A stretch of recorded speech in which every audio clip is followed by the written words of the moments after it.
Hello,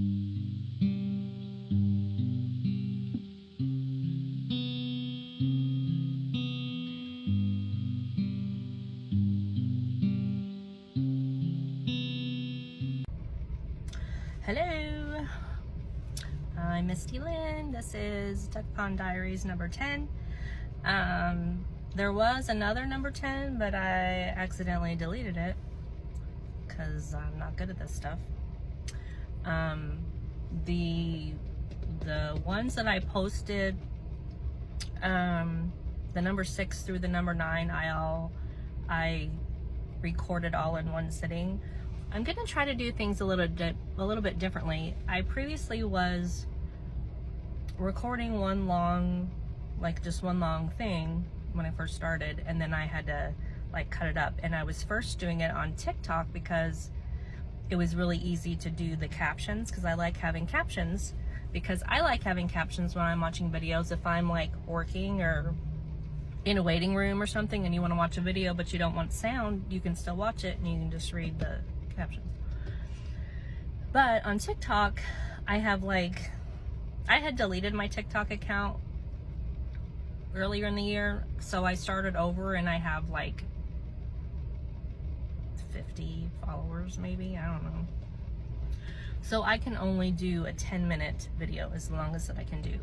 And I thought that would be okay, because in my mind, people wouldn't want to sit and watch like a half-hour video of me talking about all of my whatever's in my head.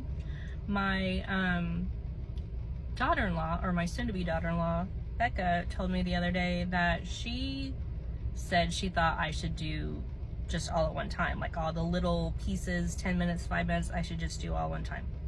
I would like to know what other people think about that, because I can talk all day. That doesn't mean you want to listen to it. Once again, I'm sitting in my car because I got here early for an appointment. I misjudged traffic because I work from home.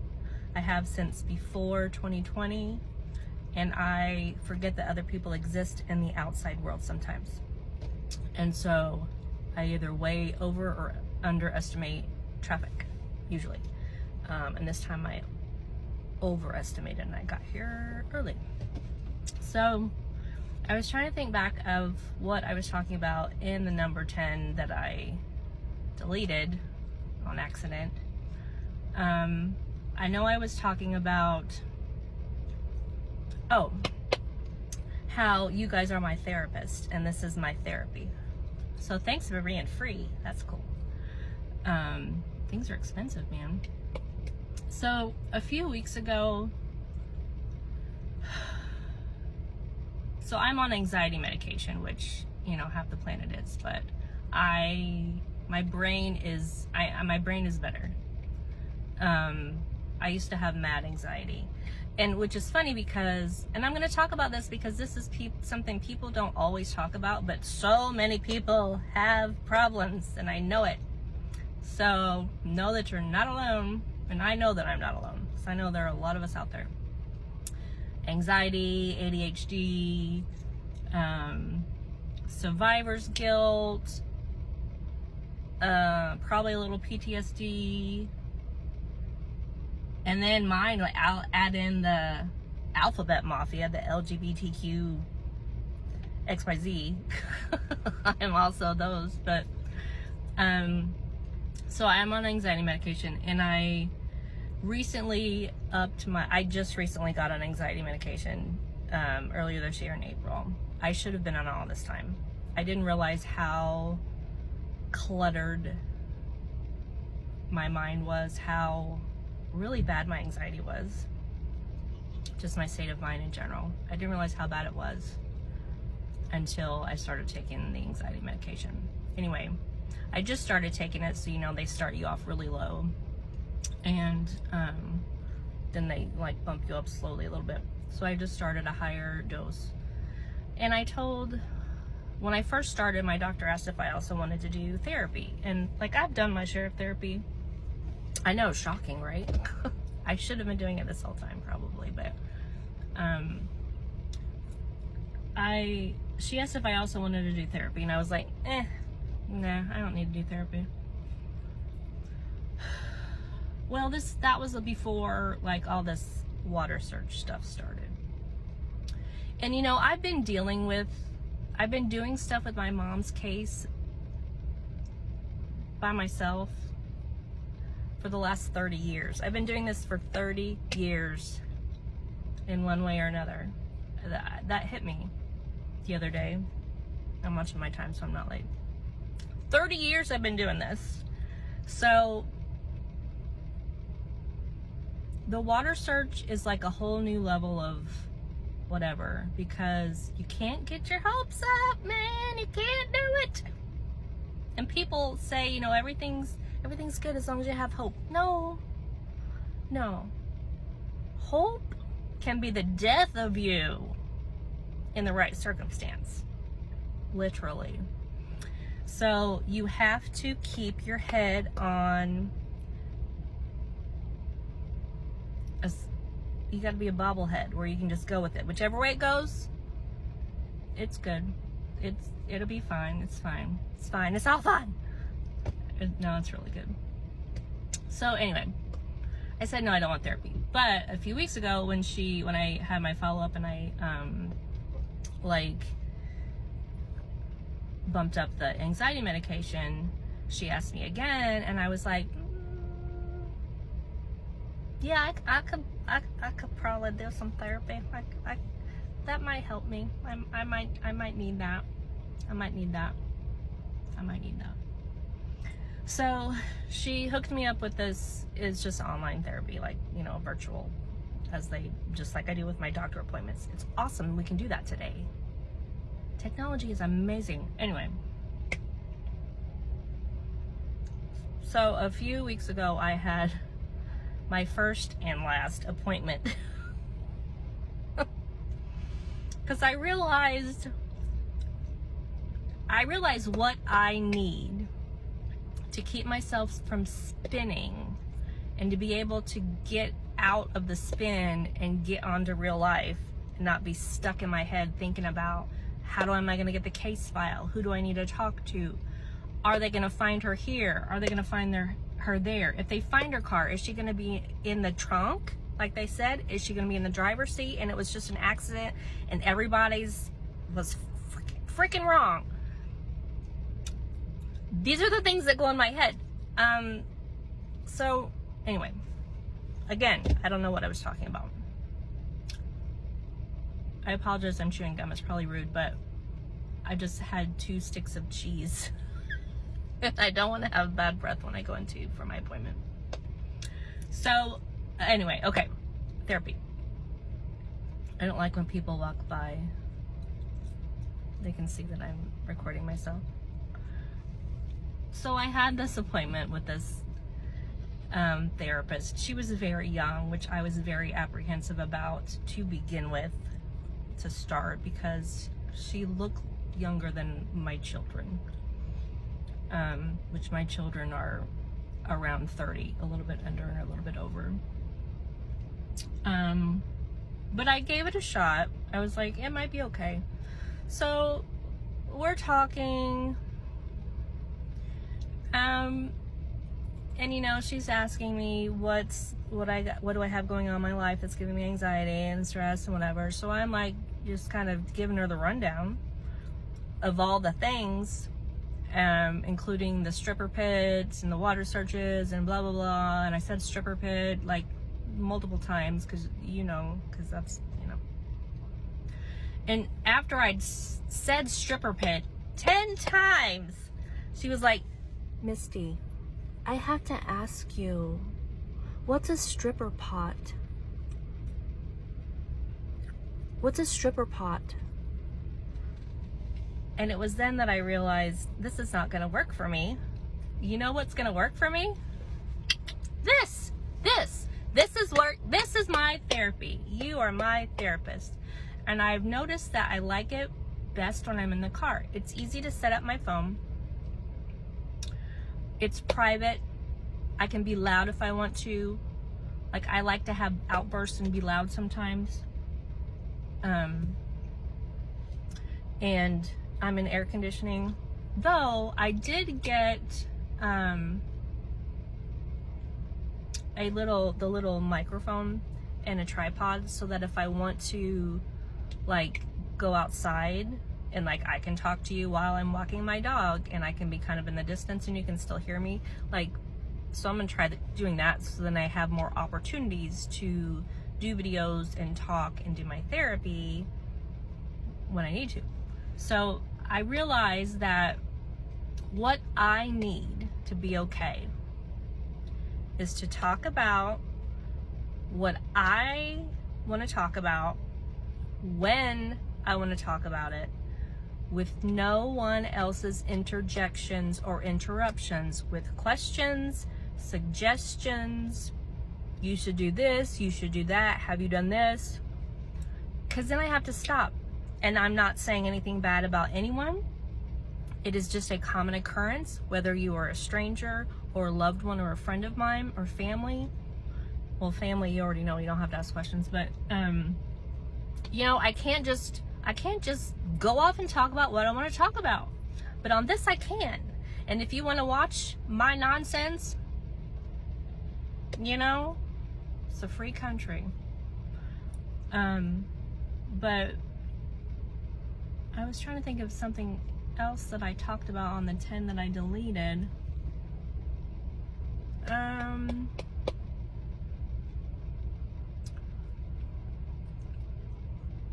So just as a recap of the water search, I guess, it has begun. There's about 15, maybe more locations that have come up now, that are going to be searched, and we just gotta wait. I honestly, oh, and the case file, so there were 2 people that Chaos Divers put me in touch with, Jen and Mark, who are in different states than me, but they also have a missing person in their family, a loved one, a family member. And I believe that they have been able to get a copy of the case file. So they reached out to me like before the water search, or right when the water search was going on, and I just told them I had to get back with them because, yeah, one thing at a time. I need to take breaks with this, or else it's consuming. But I did reach out to them today. I'm going to talk to Jen later today. And I hope to talk to Mark sometime this week also, and get some guidance from them maybe. I know that there's more in the case file that I can get, even if it's all redacted up. There's still more that I can get, because I requested for, and I know that I've talked about this, but again, this is what I want to talk about when I want to talk about it. And if you want to listen, knock yourself out. I gotta go in a few minutes though, but you know, the paralegal who denied my thing, I don't know if anybody else even saw that. I think probably not. And so I gotta figure out who to contact, because I did go one route and they just said, oh, you have to go through the way that you did, you have to do this. I'm like, I already did this. You know that there's higher ups that can pull something and say, and put it somewhere else. We all know this. We all have jobs and bosses, and we know that this can happen. It just needs to be done, and I just gotta find the right person. I'm going to try to get with Detective Walden and see if she can talk to somebody.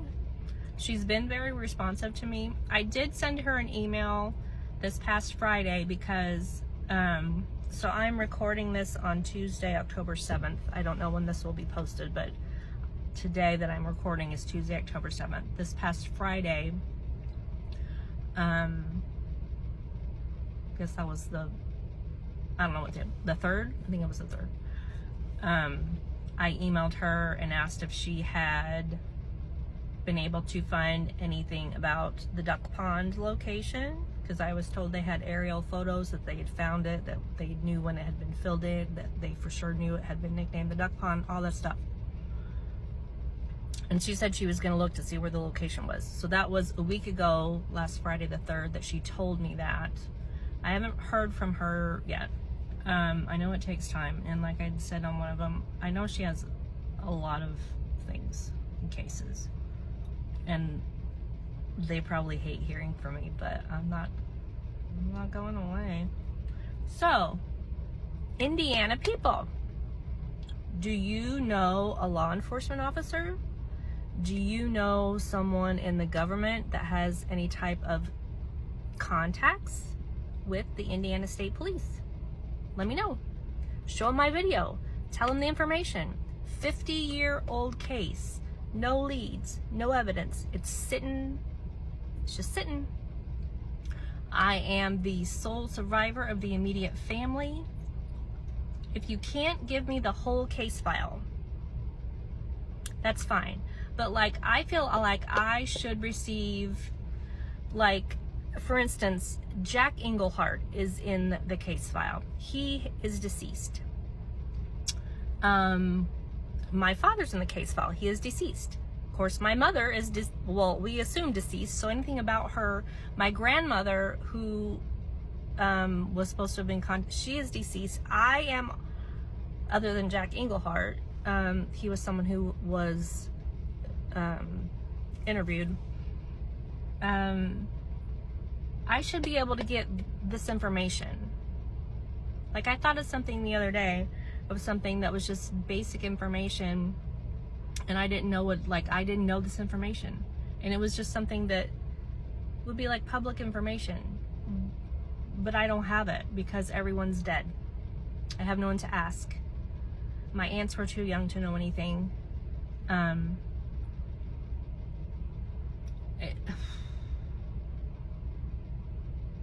just tired. It's making me tired. I'm tired, y'all. But anyway, what I was gonna say is, like, I've seen the file. I know what's in there. I said on my original, like, proper request for the case file, I said that I had viewed the case file in 1994. I viewed it twice after that. I can't remember when the last time was, but I've viewed it a total of 3 times. So up until probably the early to mid 2000s, probably early 2000s, I've seen everything that's been in there already. I've already seen it. So, like, if there's an interview and they don't want to give me Jack Engelhardt's name that I already know, I'm afraid that even if I get it, they're going to mark out, like, everything that he said. Like, just mark out the name. You know what I mean? Does anybody have reference about this? What do they do? I need to see if I can, well, I have a contact. I used to talk to Jennifer Kessie's family. Jennifer Kessie disappeared in 2006. 2006? I think 2006 is right, from here in Orlando. And I did a stand-up for Jennifer comedy / keep her name out in public show, like back in the day at the Improv. But that was, they got a copy of the case file, but they, like, have private investigators searching, and that's also, like, that's Orlando Police Department. It's not Indiana State Police. Anyway, I have to go. Let me know what you think about how long of a video you would want to watch. This one right here is 19 minutes. I feel like that's long, but, you know, I can talk all day. Okay, everyone, be safe, be happy.